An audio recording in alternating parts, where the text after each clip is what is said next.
Bismillahirrahmanirrahim.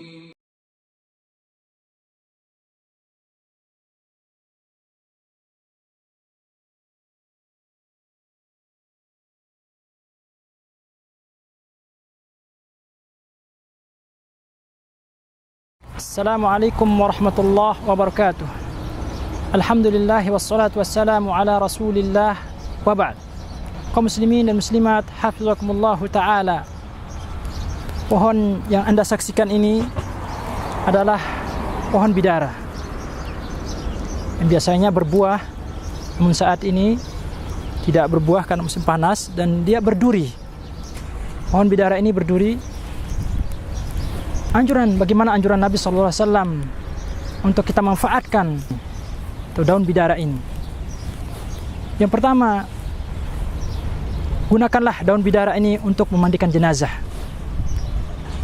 Berdasarkan hadis Nabi SAW yang berkenaan tentang salah seorang sahabat yang melakukan ihram wukuf di Arafah, kemudian terjatuh dari ontanya dan terlempar sehingga meninggal dunia.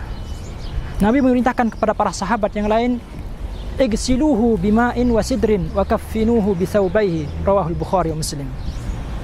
Mandikanlah ia dengan air dicampur bidara dan kafanilah dengan kedua helai kainnya, yaitu kain ihram.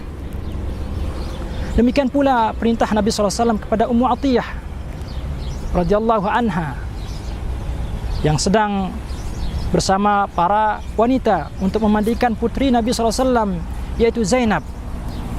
Igsilnaha thalathan aw khamsan aw akthar min dhalik. Nabi SAW bersabda, mandikanlah ia 3 kali, 5 kali, atau lebih dari itu. In ra'aitunna dzalika bima'in wa sidrin. Jika kalian pandang perlu, maka dengan air yang dicampur bidara. Kaum muslimin dan muslimat, hafizakumullah ta'ala, hadis ini diriwayatkan oleh Imam Bukhari dan Muslim. Inilah sunnahnya yang afdal dengan daun bidara. Kalau tidak ada, maka boleh atau bisa diganti dengan sabun atau semacamnya. Bagaimana caranya memandikan jenazah dengan daun bidara ini? Kita ambil daun bidara yang cukup kita sediakan, yaitu wadah berisi air. Maka kita tumbuk daun bidara ini, sampai halus. Kemudian kita larutkan dalam air, kemudian diaduk sehingga keluar busa. Nah, busa ini kita pakai untuk membersihkan rambut di kepala bagi jenazah laki-laki dan wanita. Adapun bagi jenazah yang memiliki jenggot, dengan busa tersebut kita membersihkan jenggotnya. Adapun dengan air yang tersisa, kita memakai untuk membersihkan anggota tubuh yang lain. Kaum muslimin dan muslimat, hafizakumullah ta'ala. Demikian juga daun bidara ini disunahkan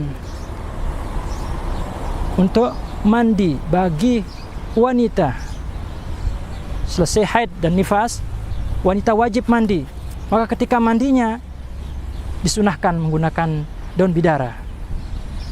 Berdasarkan hadis dari Aisyah radhiyallahu anha, hadis riwayat Bukhari dan Muslim, anna Asma'a sa'alatin Nabiy sallallahu alaihi wasallam anil mahid.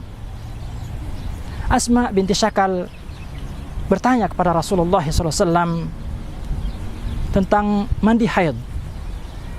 Waqal, maka Nabi SAW menjawab, ta'khudhu ihdakunna ma'aha wa sidrataha. Salah seorang dari kalian mengambil air dan daun bidara, fatatahharu, lalu bersuci, fatuhsinul tuhur, kemudian memperbagus bersucinya. Hadis diriwayatkan oleh Imam Bukhari dan Muslim. Kaum muslimin dan muslimat, hafizakumullah ta'ala, kemudian gunakan daun bidara ini bagi orang kafir yang baru masuk Islam untuk dia mandi. Karena bagi orang kafir yang baru masuk Islam, wajib baginya yang pertama mengucapkan 2 kalimat syahadat. Kemudian setelah itu disyariatkan untuk mandi dengan daun bidara ini. Berdasarkan hadis Qais bin Asim radhiyallahu anhu, annahu aslama. Beliau masuk Islam. Fa amarahu Nabi sallallahu alaihi wasallam ay yaghtasila bima'in wa sidrin. Dan Nabi memerintahkan kepada Qais bin Asim untuk mandi dengan air yang sudah campur daun bidara.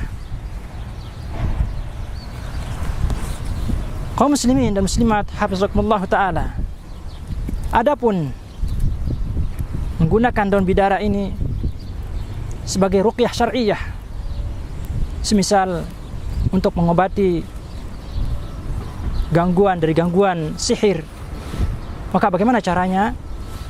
Caranya dengan mengambil 7 helai daun bidara yang masih hijau ini, kemudian ditumbuk sampai halus dan dilarutkan di dalam air, 1 ember air yang cukup. Dan setelah itu baca a'udzubillahi minasyaitonirrajim, kemudian baca ayat kursi, kemudian baca surat Al-Kafirun, baca surat Al-Ikhlas, surat Al-Falaq, surah An-Nas.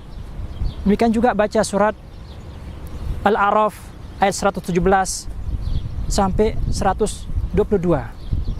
Demikian juga baca surat Yunus ayat 79 sampai 82.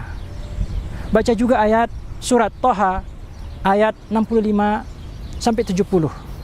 Kemudian ambil air, diminumkan kepada orang yang terkena sihir 3 kali. Adapun sisanya dipakai untuk mandi. Nah, insyaallah penyakitnya akan hilang. Bisa, kalau perlu bisa diulang 2 kali atau lebih dari itu sampai penyakit atau sihirnya benar-benar hilang. Kaum muslimin dan muslimat hafizakumullah taala. Dan cara seperti ini sudah dipraktekkan oleh para ulama dan terbukti hasilnya. Dan ini dibolehkan.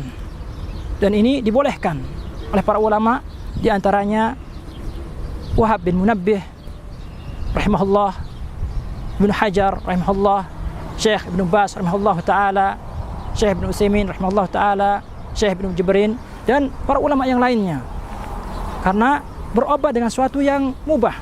Nabi SAW bersabda dalam hadis yang diriwayatkan oleh Abu Dawud, "Fatadawu," maka kalian berobatlah. "Wala tadawu bil haram," jangan kalian berobat dengan sesuatu yang haram. Kaum muslimin dan muslimat hafizakumullah taala, demikianlah, mudah-mudahan bermanfaat bagi saya pribadi dan Anda sekalian. Subhanakallahumma wa bihamdika asyhadu an la ilaha illa anta astaghfiruka wa atubu ilaik. Wassalamualaikum warahmatullahi wabarakatuh.